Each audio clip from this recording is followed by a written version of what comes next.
والإخلاص وعلى دين نبينا محمد صلى الله عليه وآله وسلم وعلى ملة أبينا إبراهيم حنيفا وما كان من المشركين.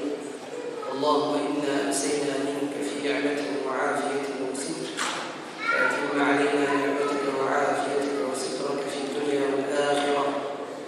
اللهم ما أمسى بنا من نعمة أو بأحد من خلقك فمنك وحدك لا شريك لك، فلك الحمد ولك الشكر يا رب. لك الحمد كما ينبغي لجلال وجهك وعظيم سلطانك. رضينا بالله ربا وبالإسلام دينا وبمحمد صلى الله عليه وسلم نبيا ورسولا. سبحان الله وبحمده عدد خلقه ورضا نفسه وزنة عرشه ومداد كلماته. بسم الله الذي لا يضر مع اسمه شيء في الأرض ولا في السماء وهو السميع العليم. بسم الله الذي لا يضر مع اسمه شيء في الأرض ولا في السماء وهو السميع العليم. بسم الله الذي لا يضر مع اسمه شيء في الأرض ولا في السماء وهو السميع العليم. السلام عليكم ورحمة الله تعالى وبركاته.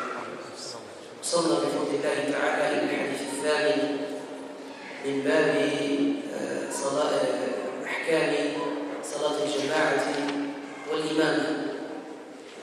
وكنا قد ذكرنا في المرة الماضية استنادا إلى الحديث السادس من هذا الباب على أن النبي صلى الله عليه وسلم قد أرشد وجوبا على المسلم إذا حضر مع جماعة من المسلمين وكانوا سيصلون صلاة مكتوبة ولو أنهم قد صلاها من قبل أو سيصليها من بعد، فالواجب عليه أن يمكث مع الجماعة وأن يصلي مع الجماعة بنية النافلة. وهذا واضح جليل في الحديث وأجمع عليه العلماء. Nous avons vu la dernière fois que le hadith numéro 6 dans lequel le prophète sallallahu alayhi wa sallam était en train de faire la prière, dirigeant la prière collective. Et nous sommes en train d'étudier les règles de la prière collective, que ce soit à la mosquée ou hors la mosquée. Et lorsqu'il était en train de diriger cette prière, deux musulmans sont arrivés et sont restés derrière le groupe, assis, ils n'ont pas prié avec eux. Le prophète sallallahu alayhi wa sallam, lorsqu'il a terminé la prière, il a fait face aux musulmans, il a vu que ces deux personnes étaient isolées et qu'elles n'ont pas prié. Il leur a posé la question: avez-vous prié avec nous? Ils ont dit non. Ils ont dit non, et Rasulullah. Le prophète sallallahu alayhi wa sallam a dit aux compagnons: ramenez-les-moi. Et quand ils les ont ramenés, ils avaient peur. Ces deux compagnons, ces deux musulmans ont tremblé parce qu'ils avaient peur qu'ils auraient commis un grand péché et que le prophète sallallahu alayhi wa sallam allait exécuter sur eux une règle canonique concernant le péché majeur. Alors le prophète sallallahu alayhi wa sallam leur pose la question: pourquoi vous n'avez pas prié avec nous? Ils ont dit: nous avons prié déjà sur nos montures. Donc ils étaient venus en tant que voyageurs, ils ont déjà prié sur leur monture. Alors le prophète sallallahu alayhi wa sallam leur dit: ne recommencez plus jamais ce que vous avez fait. Et on avait dit que le terme ne recommencez plus jamais montre l'interdiction du fait de rester ou de quitter le groupe et de ne pas prier avec le groupe des musulmans derrière son imam. Alors il leur dit: ne recommencez plus jamais lorsque vous avez prié déjà préalablement et que vous êtes arrivé dans une mosquée ou dans un groupe où vous voyez que le groupe va faire une prière derrière son imam, il vous est obligatoire de prier avec eux, mais ayez l'intention d'une surrogatoire. Donc le groupe est important, l'union entre les musulmans est très importante dans tous les domaines. Et la prière collective est un domaine qui montre et qui prouve l'importance d'être en groupe et de ne pas s'isoler et de ne pas se séparer du groupe. Quiconque le fait, il le fait pour deux raisons. Ou il le fait, c'est-à-dire quitte le groupe alors que le groupe va faire la prière, parce qu'il est muni de science, lui permettant et lui autorisant de quitter le groupe. Alors cette personne, elle n'est munie que de l'ignorance, car il n'y a aucun texte qui le dit. Au contraire, le texte dit qu'il faut rester avec le groupe, et le consensus du ulama le dit, il faut rester avec le groupe, mais faire la prière avec l'intention de surrogatoire, volontaire. Le hadith, l'autre hadith qui le renforce, c'est le hadith qu'on avait vu aussi, le hadith de Mu'adh ibn Jabal, lorsque le prophète sallallahu alayhi wa sallam l'envoie, lorsque le prophète sallallahu alayhi wa sallam a dirigé la prière de l'Isha, Mu'adh ibn Jabal, avant il apprenait auprès du prophète sallallahu alayhi wa sallam, il était son disciple. Et le prophète sallallahu alayhi wa sallam dirige la prière de l'Isha. Mu'adh ibn Jabal n'habitait pas à Médine même, il habitait dans une tribu collée à Médine. Alors Mu'adh, qu'est-ce qu'il faisait? Il priait avec le prophète sallallahu alayhi wa sallam, derrière lui la prière de l'Isha. Et puis il retournait dans sa tribu, il était l'imam de sa tribu. Et il dirigeait la prière de l'Isha dans sa tribu. Et ça, nous l'avons vu la dernière fois. Ce sont deux textes, en plus de cela, le consensus des ulama de l'islam, et nous montrons l'obligation, lorsqu'on sait que le groupe va prier, il faut rester avec eux. En plus de cela, l'action de Abdullah ibn Mas'ud, du vivant de Uthman ibn Affan, alors qu'il est le commandeur des croyants, Amir al-Mu'minin. Et Uthman ibn Affan, c'est lui qui dirigeait le pèlerinage.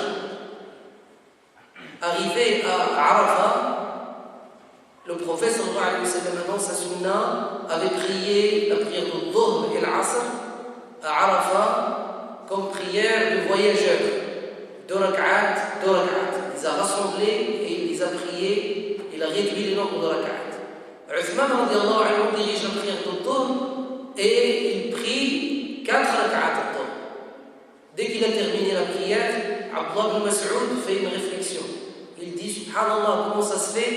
Le prophète sallallahu alayhi wa sallam avait prié à Arafat 2 rak'at et Uthman lui prie 4. Puis, le mu'adhin a fait l'appel, ce qu'on appelle mineur. L'appel mineur, c'est-à-dire l'iqama pour la prière de l'Asr. Abdullah ibn Mas'ud s'est levé comme tout le monde. Il s'est mis dans le rang comme tout le monde. Et il a prié derrière Uthman comme tout le monde, salat al-Asr 4 rak'at. Ceux qui l'ont entendu faire cette réflexion, après Salat al-Dhuhr, ils lui ont dit comment ça se fait? Tu le critiques pour avoir prié al-Dhuhr 4 rak'at et tu te lèves et tu pries derrière lui Salat al-Asr 4 rak'at. Abdullah ibn Mas'ud répond en disant l'union entre les musulmans est plus importante que la divergence entre Abdullah et Uthman. L'union entre les musulmans est plus importante que la divergence entre Abdullah et Uthman. Prenez cette affaire, prenez cette parole et ce dire de Abdullah ibn Mas'ud et comparez-le avec analogie, avec notre contexte, et regardez notre contexte, notre groupe, notre composante musulmane, quelle grande ignorance dans laquelle nous sommes, al-jahl wal-'iyad billah al-murakkab, jusqu'à aller à diviser les musulmans et être un moyen de division entre les musulmans, se séparer du groupe juste parce qu'on a connaissance d'un hadith ou deux, alors que les ulama de l'islam, quand ils prennent une décision concernant telle ou telle affaire, jusqu'à ce qu'ils aient connaissance de tous les textes et qu'ils aient des connaissances de textes authentiques sur lesquels se baser. بعد هذا رأينا على أن هناك أحكام خاصة باتباع الإمام. الحديث الذي يليه، وهذه الأحكام الخاصة باتباع الإمام دالة على وجوب اتباع الإمام في ركوعه وفي سجوده وفي قيامه. والنبي عليه الصلاة والسلام يقول إنما جعل الإمام ليؤتم به في الحديث، فإذا كبر فكبروا وإذا ركع فاركعوا وإذا قال سمع الله لمن حمده فقولوا ربنا لك الحمد، وفي رواية ربنا ولك الحمد، وفي رواية اللهم ربنا ربنا لك الحمد. هذه لم يذكرها يعني المصنف. Et donc le hadith qui va suivre nous indique aussi dans les règles de prière collective comment on doit nous comporter derrière l'imam qui nous guide dans la prière. Le prophète sallallahu alayhi wa sallam a dit l'imam n'est imam que pour qu'il soit suivi, qu'on le suive. C'est pour ça qu'il est désigné et choisi par Allah en tant qu'imam. Dans un autre hadith qu'on avait cité auparavant, il est dans Sahihain, Bukhari et Muslim, le prophète sallallahu alayhi wa sallam dit l'imam damin. L'imam damin, c'est-à-dire l'imam est garant de la prière. C'est lui le garant. Avec l'assurance pour la maison, l'assurance pour la voiture, ton assurance pour la prière collective, il y a l'imam. L'imam ou le damin. C'est pour ça que c'est lui qui sera jugé le jour du jugement devant Allah concernant quoi? L'accomplissement de la salat. Par contre, toi, tu es jugé concernant comment tu l'as suivi dans l'accomplissement de la salat. Est-ce que tu l'as suivi convenablement ou bien tu étais en train de t'amuser ou bien tu étais en train de prier dans l'esprit de l'individu individuel et non pas du collectif. أنت مسؤول والإمام مسؤول. إمام ضامن يضمن يعني أن الصلاة تكون على وجهها الذي علمه رسول الله صلى الله عليه وسلم، ولكن أنت وراء الإمام مسؤول كيف سوف تتبع الإمام في الصلاة، صلاة الجماعة. هل أنت تكون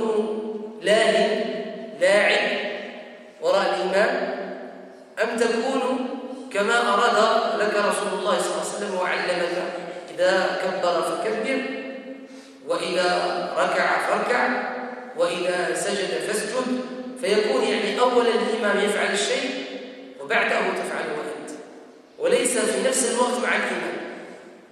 وهذه هي أخف الضررين. أما الضرر الكبير وهو أن تسبق الإمام، أنك تسبق الإمام في الركوع وتسبقه في التكبير وتسبقه.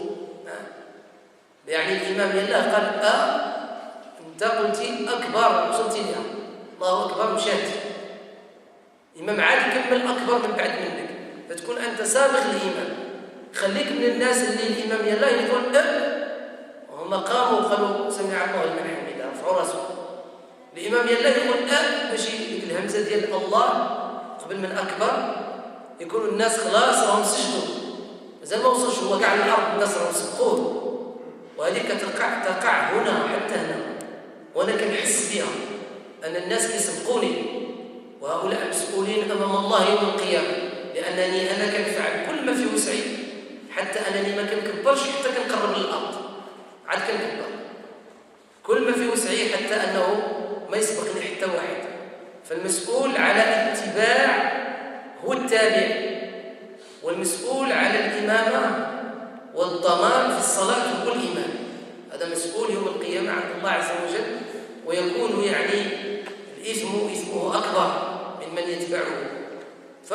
كذلك تكون المسؤولية عليه أكبر من الذي يتبعه. فإذا donc cette méthodologie dans la prière collective, elle doit être prise et comparée analogiquement avec la vie sociale. Comme on avait dit l'autre fois, il y a un dirigeant et il y a ceux qui sont dirigés. Tel que nous avons cette discipline dans notre vie, dans notre prière collective, on doit l'avoir dans notre vie, et aller au quotidien, cette vie qui est collective aussi et une vie sociale. Il y a un dirigeant des musulmans, il faut qu'il lui obéisse. D'accord? Pareil qu'ils obéissent à l'imam derrière lui lorsqu'il dirige la prière. Voilà que l'imam, lorsqu'il dirige la prière, il se peut qu'il se trompe, oui ou non? Alors cet imam qui se trompe durant la prière, qui oublie quelque chose durant la prière, il faut corriger ce qu'il a oublié et corriger l'erreur dans sa prière, oui ou non? Il faut obligatoirement. Mais il y a les personnes qui doivent le faire et il y a la méthode par laquelle ils doivent le faire. Ce n'est pas n'importe qui, ce n'est pas tout le monde qui corrige l'erreur de l'imam. Ce sont uniquement ceux qui sont immédiatement et directement derrière lui. Deuxièmement, ceux qui sont derrière l'imam doivent être des gens qui ont suivi des cours, qui connaissent l'application de la salat, qui connaissent quand même un certain nombre de sourates et de versets du Coran pour pouvoir corriger l'erreur de l'imam. Et puis aussi, comment le corriger, la manière de corriger cette erreur. Lorsque l'imam n'arrive pas à réciter un verset, ou lorsque l'imam se trompe dans un verset, qu'est-ce qu'il faut faire? Il faut le laisser finir d'abord. S'il n'arrive pas à trouver le verset, il faut le laisser chercher le verset 2 fois. Et la troisième fois, dès qu'il cherche et qu'il n'arrive pas, là, le Nabi sallallahu alayhi wa sallam, là, tu peux le nourrir, c'est-à-dire tu peux lui dire. Et quand tu lui dis, il ne faut pas lui dire un mot, il faut lui dire le verset, pour qu'il sache comment que c'est le verset, parce qu'il y a des versets qui se ressemblent, qui commencent pareil, mais qui se terminent autrement. Si tu lui dis un mot, comment il va savoir lui que c'est vraiment ce verset-là? C'est pour ça qu'il faut connaître ces choses-là, il faut savoir le faire, Inch'Allah Ta'ala, et il faut bien sûr apprendre. Et ça, tout ça, nous l'avons déjà entamé, nous l'expliquons plusieurs fois, nous avons des rencontres, questions-réponses, on peut, Inch'Allah Ta'ala, expliquer tout cela. الحديث الذي وصلنا إليه هو الحديث رقم 8. وهذا الحديث رقم 8 سوف يعطينا حكما آخر. تفضل يا سيدي. وعن أبي سعيد الخدري رضي الله عنه أن رسول الله صلى الله عليه وسلم رأى في أصحابه تأخرا فقال تقدموا فأتموا بي وليأتم بكم من بعدكم. رواه مسلم. أحسنت. أبي سعيد. On rapporte d'Abi Saïd al-Khudri radiallahu anhu qui a dit: le prophète sallallahu alayhi wa sallam a constaté que certains de ses compagnons tardaient à former le premier rang. Alors le prophète sallallahu alayhi wa sallam leur a dit: avancez et suivez-moi, et que ceux qui sont derrière vous suivent. Hadith rapporté par Muslim. بارك الله فيك. إذا قلنا في هذا الحديث وآخر ما قرأناه في حصتنا الماضية على أن فيه أحكاما مش حكما واحدا.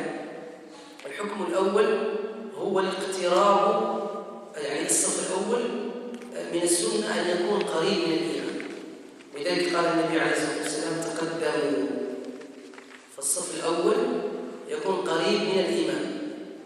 الحكم الثاني هو الإسراع في تكوين الصف.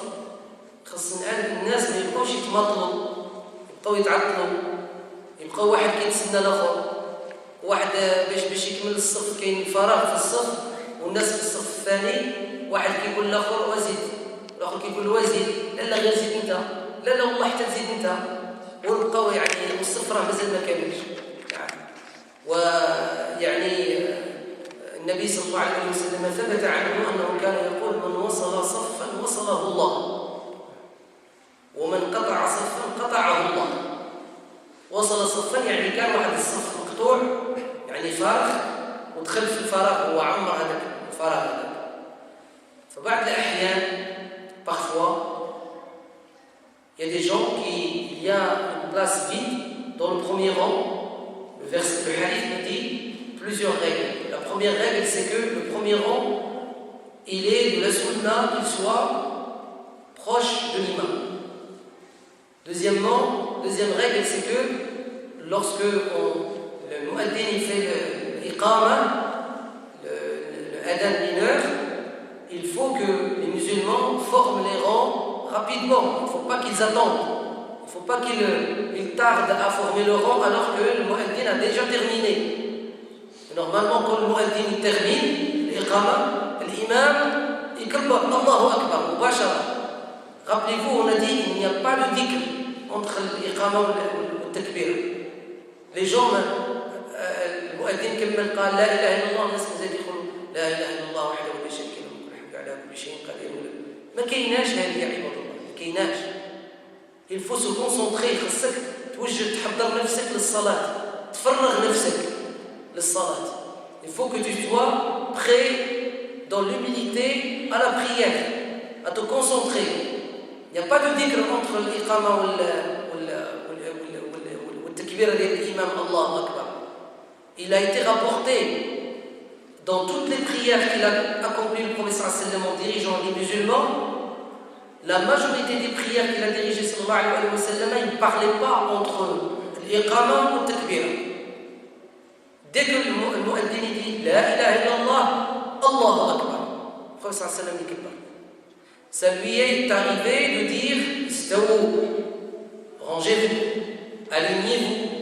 Ça lui est déjà arrivé aussi d'aller jusqu'au bout de la première rangée et de passer sa main droite sur la poitrine de ceux qui sont debout pour qu'ils soient bien alignés. Voilà qu'il ne faisait pas ça toutes les prières. Et comme lorsqu'il disait rangez-vous, alignez-vous, il ne faisait pas ça, il ne disait pas ça dans toutes les prières. Il attendait, sallallahu alayhi wa sallam, quand il voyait que les gens sont bien alignés, il commence la salat. Directement, Allah Akbar. Parfois, on a une place vide, et derrière, il y a des gens qui sont en train, l'un il dit à l'autre, vas-y, avance. L'autre il dit, non, c'est toi. Non, c'est toi. Chacun, il préfère l'autre. C'est très bien. C'est bien que les musulmans, les uns, préfèrent les autres. Oui ou non? Pas faire la première rangée. Jamais. Parce que la récompense de la première rangée n'a rien à voir avec la récompense de la deuxième. Tu peux préférer ton frère dans ce qui est matériel, pas dans ce qui te rapporte des hasanat. Lorsqu'il y a quelque chose qui te rapporte des hasanat, des bonnes actions, tu dois être le premier.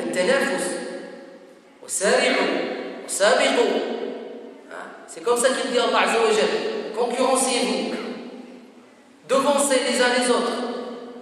Comment? Mais d'une manière éthique, avec l'amour fraternel.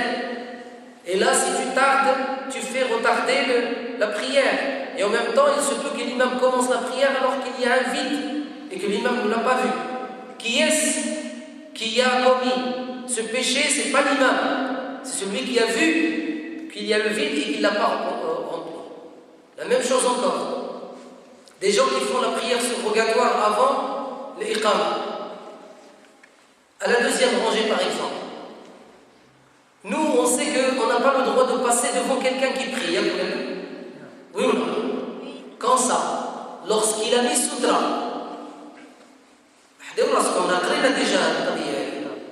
Lorsqu'il a mis sutra, on n'a pas le droit de passer entre lui et sa sutra. Sutra, c'est quoi? Un pilier devant lui ou un objet qui a au minimum 25 cm de hauteur. Mais si la personne elle n'a pas cherché à faire sutra, il n'a pas mis la limite. Deuxièmement, elle a entendu le mu'addin dire qad qamat as-salah. La prière doit commencer. Le prophète sallallahu alayhi wa sallam a dit idha uqimat as-salat fala salata illa al-maktuba. إذا أقيمت الصلاة فلا صلاة إلا التي قد أقيمت. Lorsque la prière doit commencer avec le dire du mu'addin قد قامت الصلاة, il n'y a pas de prière si ce n'est l'obligatoire du prophète sallallahu alayhi wa sallam. Il n'y a pas de prière, il a dit la salata illa al-maktuba, c'est-à-dire que celle que tu es en train de faire, elle est terminée à monsieur. Normalement, tu dois dire salam alaykoum et te mettre dans la rangée. Et ne me ramène pas la parole de tel ou tel parmi les ulama, elle ne vaut rien devant la parole du prophète explicite. Tu n'as pas le droit. Et le savant, peut-être qu'il n'a pas su ce hadith. Et après, un autre, il va me ramener un verset. Aïcha radiallahu anha a vu deux musulmans. Un, il dit un verset, l'autre, il dit un hadith parmi les sahaba. Elle a dit, malheureusement, vous frappez le Coran par la sunna et la sunna par le Coran. Et non, on ne sait pas les gens. Comment ils comprennent? On répète et on répète et on répète les mêmes choses et on ne dit jamais rien de nous-mêmes c'est la parole du prophète sallallahu alayhi wa sallam. إذا أقيمت الصلاة فلا صلاة إلا المكتوبة إلا التي قد أقيمت. Lorsque Mu'addin dit qad qamat as-salah, il n'y a plus de prière si ce n'est celle qui est obligatoire. C'est clair. Et puis après, il y en a un qui vient me dire, il ne me l'a même pas dit, il n'a pas osé, il a passé par des intermédiaires, malheureux qu'il soit. Il dit, Allah Azza wa Jalla dans le Coran, il dit وَلَا تُحْبِطُوا أَعْمَالَكُمْ. C'est-à-dire quoi? N'annulez pas vos bonnes actions. Il est ignorant, il ne comprend même pas l'arabe. Il ne comprend pas le Coran. إحباط العمل هو عدم وقوع الأجر فيه. والله عز وجل يقول في القرآن الكريم ولقد أوحي إليك وإلى الذين من قبلك لئن أشركت ليحبطن عملك ولتكونن من الخاسرين. واش عباد الله اللي قطع الصلاة ديال النافلة السلام عليكم والدرب ووقف في الصف هذا شرك بالله حتى يحبط عمله؟ يعني الناس ما عرفناش منين كيفهموا منين كيجيو هاد الناس هادو منين يخرجوا لينا. on sait même pas. أعوذ بالله شنو نقول؟ الله يلطف بنا يا رب العالمين. إحباط العمل لا يكون إلا بالشرك بالله. هذا هو إحباط العمل. ما يكونش بالخطأ وهذا ليس خطأ. هذا اتباع وطاعة رسول الله صلى الله عليه وسلم. Tu suis le prophète sallallahu alayhi wa sallam. Tu obéis au messager de Dieu et non pas aux hommes. Et on me ramène la parole d'un savant sur ma tête, ce savant. Je l'aime beaucoup. Mais il s'est trompé. C'est pas moi qui l'ai dit. Un autre savant qui s'appelle Ibn Baz. Il a dit un tel s'est trompé. Je ne veux pas parler de celui, citer le nom de celui qui s'est trompé.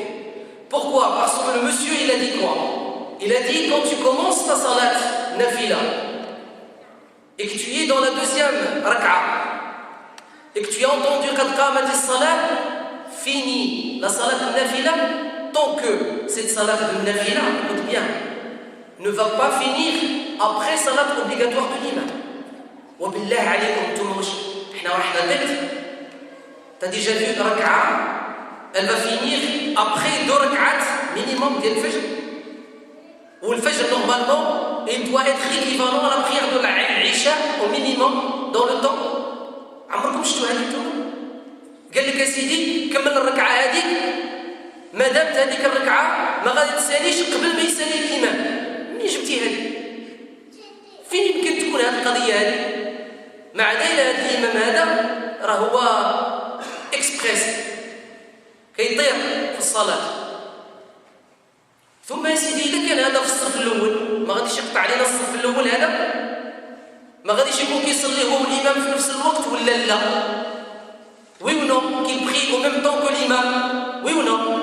Alors je vous avais rapporté le hadith de Abu Hurairah dans Sahih Muslim, Ya ibadallah, rappelez-vous-en, dans lequel le prophète sallallahu alayhi wa sallam uqimat salat al-fajr, salat al-subh, et un compagnon est en train de prier ces 2 rak'at de al-fajr. Le prophète, alors que lui il est en train de prier, s'est adressé à lui, il lui a dit subhanallah, tu veux prier le fajr 4 rak'at, c'est-à-dire 2 rak'at toi et 2 rak'at avec moi. واش غنزيدو من بعد هذا؟ اش غادي نزيدو؟ ما نزيدو. Et donc, lorsque quelqu'un, vous le voyez, s'il vous plaît, en train de prier la surrogatoire et persister à finir sa surrogatoire et qu'il y a une place devant lui, sachez qu'il n'est pas en train de prier, c'est fini la prière. La salata. Alors ne me dites pas, je n'ai pas le droit de passer devant lui. Alors tu ne vas pas passer devant lui, tu vas remplir un vide dans le rang. Et le prophète sallallahu alayhi wa sallam a dit quiconque relie en remplissant le vide dans le rang, Allah le relie à lui. من وصل صفا كيف هو؟ وصله الله فاش وصله الله إليه. وصله الله إليه يعني كيكون في علاقة مع الله واصلة مع الله سبحانه وتعالى. فإذا هذا الحديث ce hadith nous indique aussi cette règle-là qui est très importante. ثم كذلك الحديث يدلنا على أمر عظيم، وهو ماذا؟ هو يعني سنة التدرج. الإمام كيتبعوا الصف الأول، والصف الأول كيتبعوا شكون؟ الصف الثاني، والصف الثاني كيتبعوا شكون؟ الصف الثالث. هذا التدرج كيبين لنا وشنو قلنا؟ النظام، على أن المسلمين منظمين، ولا كنا منظمين في الصلاة ديالنا غنكونوا منظمين حتى في الحياة ديالنا. Et donc, ce hadith aussi nous indique qu'il faut être organisé dans sa prière collective. Il dit sallallahu alayhi wa sallam que ceux qui sont au premier rang me suivent et que ceux qui sont au deuxième rang suivent ceux du premier et ceux qui sont dans le troisième suivent ceux du premier et du deuxième et ainsi de suite. Ça, c'est l'organisation que doivent apprendre tous les musulmans. S'ils sont bien organisés dans leur prière, ils le seront, Inch'Allah ta'ala, aussi dans leur vie au quotidien. الحديث الذي يلي إن شاء الله رقم 9. وعن زيد بن ثابت رضي الله عنه قال: احتجر رسول الله صلى الله عليه وسلم حجرة مخصفة فصلى فيها، فتتبع إليه رجال وجاءوا يصلون بصلاته. الحديث. وفيه: أفضل صلاة المرء في بيته إلا المكتوبة. متفق عليه. أعودها وصل بالجملة ما توقفش في بيتي. وعن زيد بن ثابت وفيه أفضل صلاة المرء في بيته إلا المكتوبة.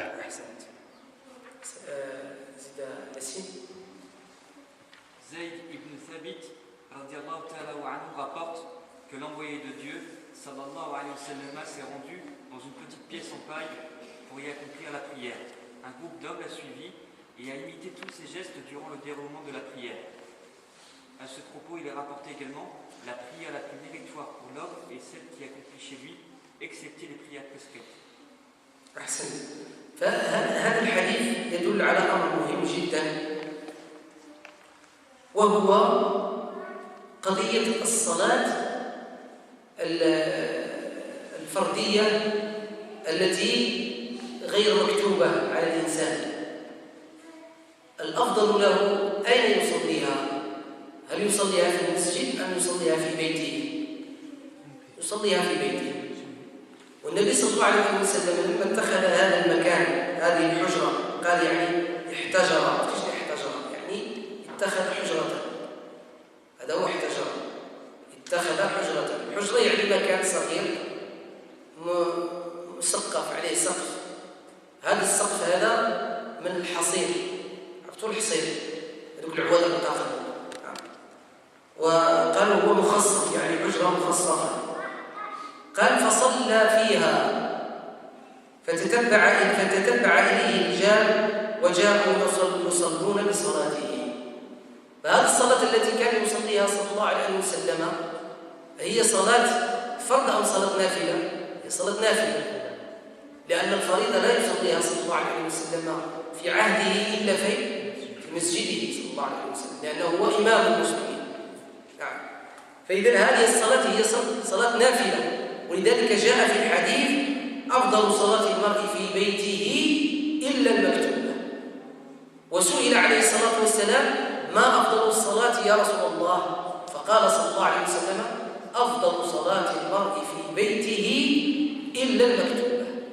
أي المكتوبة اللي هي فريضة الأفضل أن تصلى في المسجد. هذا دليل على ماذا؟ على أنها ليست فرضا أن تكون في المسجد، لا بأس إن شاء الله. ثم كذلك الحديث يدل على شرعية صلاة النافلة جماعة ليلا ونهارا. وهناك أدلة كثيرة كنا قد ذكرناها من قبل في قضية صلاة النافلة، لما سئلنا هل يجوز قيام الليل جماعة في غير رمضان كما يفعله المسلمون في مساجدهم هنا، كي يديروا هذا قيام الليل وكي يصلوا بعض الركعات. هل تجوز؟ قلنا هي جائزة، بل هي سنة.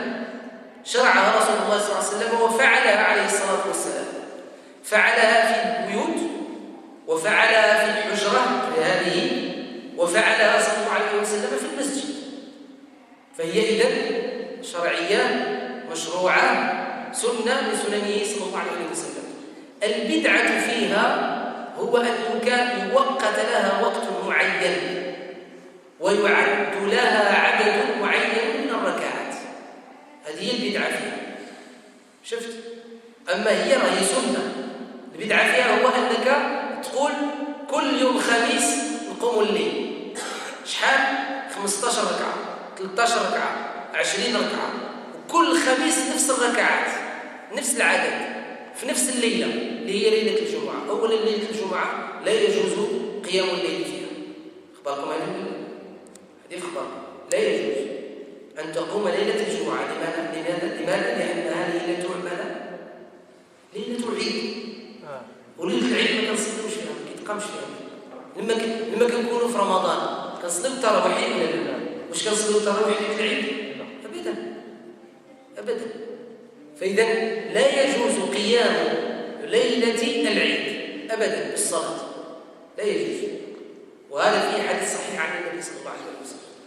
Donc le hadith nous indique que la prière collective surrogatoire est autorisée. Elle est même une sunna du prophète sallallahu alayhi wa sallam. Et le prophète sallallahu alayhi wa sallam l'a prié ici dans le hadith, c'est bien indiqué dans cette pièce qu'il s'est pris sallallahu alayhi wa sallam. Et c'est pour ça qu'il leur a dit la meilleure prière de chacun d'entre vous, c'est la surrogatoire chez lui, sauf l'obligatoire. Ça veut dire que l'obligatoire, elle est meilleure où? À la mosquée. Elle n'est pas obligatoire à la mosquée. Ça va? Et ça renforce la parole de la majorité des ulama que nous avons citée auparavant sur la question est-ce que la prière à la mosquée est obligatoire pour tout musulman? Vous vous rappelez la règle? On est sorti avec تكلمنا فيها حصة دائما وحنا كنجبدو نناقشوا هذا. خرجنا بالقاعدة واش هي؟ La règle, c'est qu'il y a une obligation par suffisance. S'il y a le groupe suffisant obligatoire à la mosquée, tous ceux qui prient chez eux ne sont pas obligés de venir à la mosquée. Pourquoi? Parce qu'il y a le groupe suffisant. Par contre, si on sait qu'il n'y a pas de groupe suffisant à la mosquée, à ce moment-là, elle devient obligatoire pour tous les musulmans. Pour faire quoi? Pour former ce groupe suffisant. اللي كنسميوها بالعربية فرض ماذا؟ فرض كفاية. إذا وجدت الكفاية فهي ليست فرض عين على المسلمين. أما إذا لم توجد الكفاية فصلاة الجماعة في المسجد هي فرض عين على كل مسلم. Donc la question, premièrement, la prière surrogatoire volontaire, elle est autorisée lorsqu'elle est collective. À la maison, dans une pièce, comme le prophète sallallahu alayhi wa sallam l'a pris, quelque part, à la mosquée, il n'y a aucun souci. Elle est autorisée, elle est même sunna du prophète sallallahu alayhi wa sallam. Abu Huraira rapporte qu'il était chez sa tante, avec le messager de Dieu sallallahu alayhi wa sallam, invité par sa tante. Et sa tante, elle a honoré le prophète alayhi wa sallam par un grand repas. Le prophète sallallahu alayhi wa sallam a fini le repas, le hadith nous l'avons lu dans le livre de Tirmidhi al-Shama'il al-Muhammadiyya, les qualités sublimes du prophète Mohammed. Lorsqu'il a terminé la prière, le manger sallallahu alayhi wa sallam, pour récompenser cette femme, d'accord? Pour récompenser cette femme, qu'est-ce qu'il a fait sallallahu alayhi wa sallam? Il leur a dit, ramenez-moi d'eau. Il a dit à Abu Huraira, ramenez-moi de l'eau pour faire mes ablutions. Il a dit, le prophète sallallahu alayhi wa sallam a fait ses ablutions. Puis, il a dit, j'ai pris le tapis de prière, j'ai pris le tapis de prière, je l'ai aspergé d'eau et je l'ai nettoyé pour les messagers de Dieu. Et je l'ai posé en direction de Qibla. Et le prophète il nous a dirigés dans une prière de 2 rak'at chez ma tante, dit Abu Huraira. Nous devant et nos femmes derrière. Et le hadith, regardez-le dans le livre de Tirmidhi, et il est dans Sahih Muslim aussi. D'ailleurs, dans Sahih Muslim, regardez, vérifiez, il y a un chapitre qui est aussi expliqué par Nawawi. Il y a un chapitre où le titre du chapitre c'est quoi? La prière surrogatoire collective. Salat al-Nafila jama'atan. Comme ça le titre du chapitre. Le hadith nous indique qu'elle est autorisée en groupe. Ils ont prié avec le prophète ici, oui ou non? Le hadith. Non. Ils ont prié derrière lui, sallallahu alayhi wa sallam. ثم كذلك مما جاء في هذا الحديث أنه يجوز للمسلم أن يتخذ مكانا للعبادة وللخلوة بالله عز وجل. وهذا كان دأب الأنبياء والمرسلين من قبل. يقول لنا زكريا كان عنده محراب ولا ما كانش عنده؟ كان عنده محراب فخرج من المحراب فأوحى إليهم أن سبحوا بكرة وعشيا. فكان عنده محراب كان يعبد الله فيه، يعني مكان خاص بالعبادة. داود عليه السلام كان عنده محراب ولا ما كانش عنده؟ إذ تصوروا المحراب. شكون هذا؟ الخصمان. يقول لنا مريم عليه السلام كان عندها محراب ولا ما كانش عندها؟ كان عندها محراب. المحراب ماشي هو هذا اللي كنشوف، هذا وقد سمى محراب لأنه كيدخل فيه الإمام كيكون بوحده فيه، يعني مكان عبادة. لكن في الأصل هذا الدور ديالو هو شنو هو؟ يرجع الصوت للناس باش يسمعوا الإمام. شفت؟ والمحراب أصلا في اللغة العربية هو مكان مرتفع عن الأرض. مرتفع عن الأرض. راجعوا إن شاء الله وشوفوا. شوفوا كتاب البحر أو لسان العرب، شوفوا مادة محراب غادي تشوفوا. النبي عليه الصلاة والسلام حتى هو اتخذ مكانا للخلوة بالله وللعبادة صلى الله عليه وسلم. فهذا مشروع. Donc il nous est autorisé d'avoir un lieu personnel d'adoration et de prière. Il y a un hadith dans Tirmidhi que l'Albani a qualifié de fiable, dans lequel le prophète sallallahu alayhi wa sallam a dit: quiconque parmi vous construit sa propre maison, qu'il y construit, d'accord, une pièce pour les invités et une pièce pour la prière. Une pièce pour ses invités et une pièce pour la prière. يعني يكون عنده مسجد في البيت ديالو، في الدار ديالو. واش معنى المسجد؟ المكان الذي يسجد فيه، هذا هو المسجد. فهذا الحديث يعني ce hadith nous indique aussi l'autorisation de s'isoler pour les prières qu'on a dit quoi? Surrogatoires, volontaires, et il est préférable de les faire en étant seul entre toi et Allah. Pourquoi? Parce que c'est des prières volontaires. Et il se peut que le shaitan il joue sur toi, le shaitan. Et il va te dire, eh ben, fais plusieurs prières surrogatoires devant les gens, à la mosquée.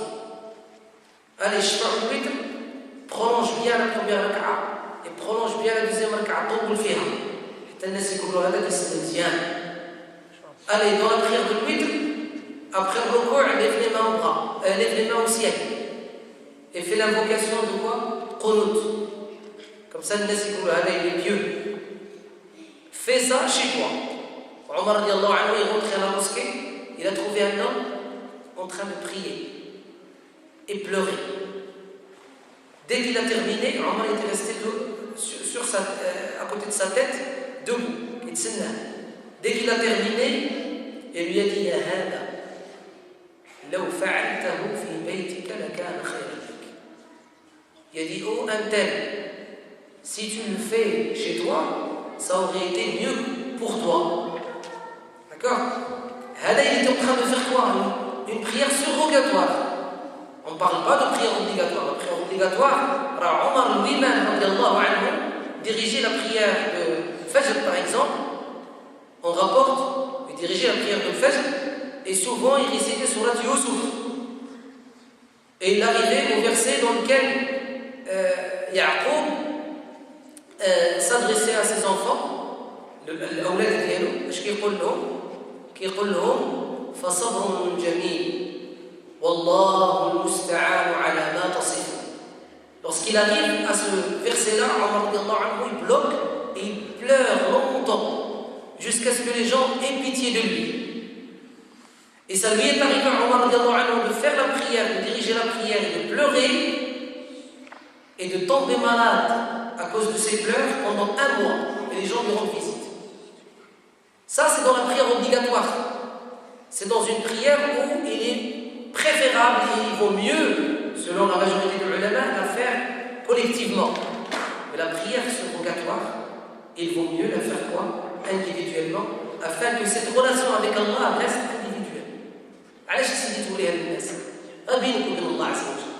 أما إذا تغلبتي في صلاة الجماعة فهذا لا حرج عليك ولا ضرر عليك. إذا كنت كتصلي وراء الإمام وخشعتي وسمعتي واحد الآية وخوفتك وبكيتي لله خوفا لله أو شوقا لله، هذا لا ضرر فيه. قد فعلها رسول الله، قد فعلها الصحابة، قد فعلها التابعون، وهذا يعني هو مطلوب ومرغب فيه. لكنه la chose qu'il faut éviter, c'est de montrer aux gens ce que normalement tu ne dois montrer que à qui? À Allah subhanahu جل في علاه. سي محمد الحديث الذي يلي العاشر وعليه ننتهي إن شاء الله. وعن جابر بن عبد الله رضي الله عنهما قال: صلى معاذ بأصحابه العشاء فطول عليهم، فقال النبي صلى الله عليه وسلم: أتريد أن تكون يا معاذ فتانا؟ إذا أممت الناس فاقرأ بالشمس وضحاها وسبح اسم ربك الأعلى واقرأ باسم ربك والليل إذا يغشى. متفق عليه واللفظ لمسلم. أحسنت. والحديث هذا هو في الصحيحين، والإمام ابن حجر اختار رواية الإمام مسلم لأنها ملخصة مختصرة. الحديث هو أطول من هذا فيه أن معاذ رضي الله عنه صلى مع رسول الله صلى الله عليه وسلم العشاء ثم انقلب إلى قومه فصلى بهم العشاء فطول عليهم في الصلاة، أطال عليهم في القراءة في الصلاة، فكان بينهم شاب، واحد شاب لم يستطع أن يتبع معه في طول الصلاة فترك الصلاة وصلى منفردا، ثم جاء يشتكي إلى رسول الله صلى الله عليه وسلم من الغد، فدعا رسول الله صلى الله عليه وسلم معاذ وقال له في رواية البخاري: أفتان أنت يا معاذ؟ إذا أممت الناس فاعلم أن فيهم الضعيف والشيخ والمرأة والصبي والحاجة. شفت فأمره أنه يتبع شكون؟ الضعفاء من الناس، فيقصر عليهم ما يطول عليهم في الصلاة. شفت؟ وطول الصلاة وقصر الصلاة هذا يعني هو الناس مختلفون فيه بطبيعتهم. كاين واحد انت كتحس بلي طول عليك وهو راه هذيك عنده غير قصيره، انه هو ديجا راه هو طويل في حياته وثقيل في الحياه ديالو. كيفاش؟ وكاين اللي هو كتحس به انت بلي هو راه قصر وخفف وعنده هذيك هي الصلاه الطويله، راه كثر عليك بالنسبه ليه هو. شفت؟ لهذا يعني اشنو هو يعني المبتغى والمتبع هو سنة النبي صلى الله عليه وسلم، كيف كان هو يصلي عليه الصلاة والسلام. لذلك جاء في كتب الفقه لما كيذكروا الصلاة كيذكروا الصلاة الصبح الوقت ديالها، صلاة الظهر الوقت ديالها، إلى غير ذلك إلى العشاء، ثم بعد ذلك يذكروا ماذا كان يقرأ صلى الله عليه وسلم في صلاته، ماذا كان يقرأ من سور بعد الفاتحة في الظهر، وماذا كان يقرأ في العصر. عقلتوا هذا الشيء هذا قبلنا زنا، كانت الظهر طول من العصر عقلتوا. ثم ماذا كان يقرأ في المغرب، ثم كان ماذا يقرأ في صلاة العشاء عليه الصلاة والسلام، وماذا كان يقرأ في الفجر، وإلى يمكن يطول أكثر، واش المغرب ولا العشاء ولا الفجر. فعقلتوا قلنا أنه كان يطول الفجر.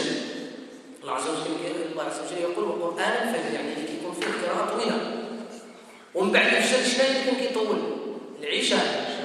والمغرب قصيرة تكون خفيفة، أخف من العشاء. ولكن الحديث اللي هو عند البخاري بن معاذ هذا قال فيه النبي صلى الله عليه وسلم، قال لمعاذ: فإن فيهم يعني في الناس الضعيف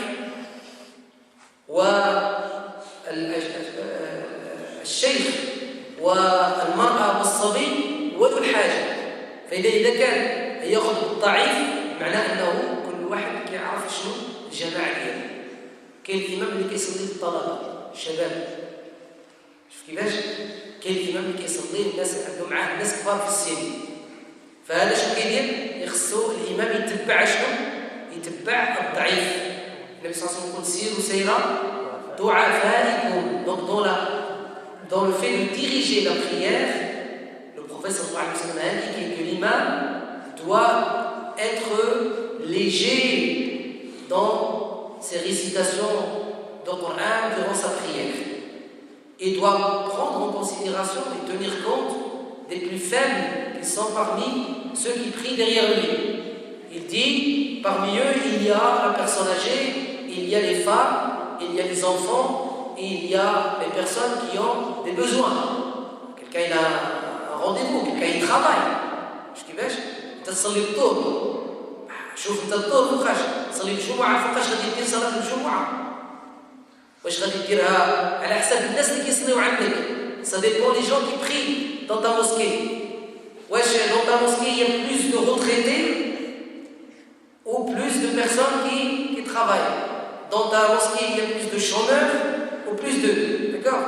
Et pourquoi il dit la femme, sallallahu alayhi wa sallam? Parce que la femme, elle a une responsabilité qui est sa demeure, sa maison. Et si toi tu tardes, elle va peut-être rentrer en retard à la maison, alors que peut-être elle a laissé quelque chose à cuire dans un feu léger. Et il va cramer, oui ou non? Ou là, elle a laissé quelque chose à laver, ou à nettoyer, ou à préparer. Hein? Et puis elle, la prière à la mosquée n'est pas obligatoire pour elle. Et donc il faut prendre en considération sa présence. L'enfant aussi.